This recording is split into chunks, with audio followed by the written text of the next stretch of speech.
The great conflict of the ages is about to intensify. But remember the words of Jesus. In me ye might have peace. In the world ye shall have tribulation. But be of good cheer. I have overcome the world. Would you like to know how to exercise courage and fight the good fight of faith? Listen to this devotional. Conflict and Courage, a daily devotional by Ellen G. White. Give me this mountain. I am as strong this day as I was in the day that Moses sent me. Now, therefore, give me this mountain. Joshua 14, verse 11 and 12. Before the distribution of the land had been entered upon, Caleb, accompanied by the heads of his tribe, came forward with a special claim. Except Joshua, Caleb was now the oldest man in Israel. Caleb and Joshua were the only ones among the spies who had brought a good report of the land of promise, encouraging the people to go up and possess it in the name of the Lord. Caleb now reminded Joshua of the promise then made, as a reward of his faithfulness.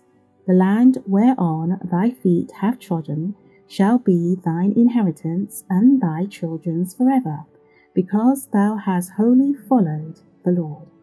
He therefore presented a request that Hebron be given him for a possession.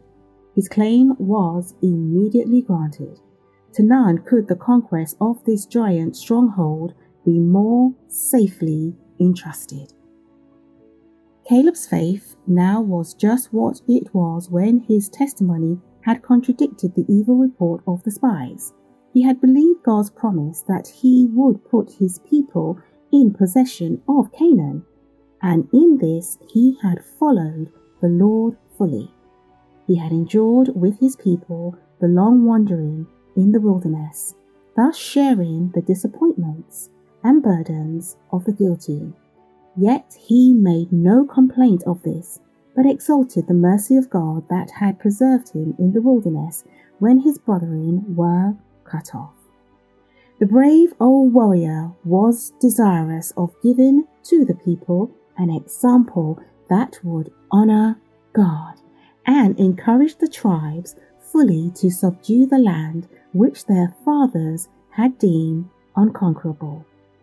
Caleb obtained the inheritance upon which his heart had been set for 40 years, and, trusting in God to be with him, he drove thence the 3 sons of Anak.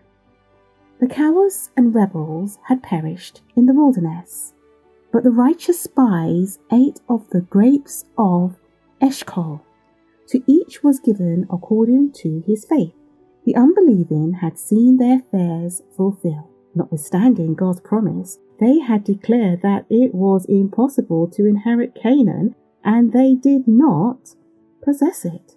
But those who trusted in God, looking not so much to the difficulties to be encountered as to the strength of their almighty helper, entered the goodly land.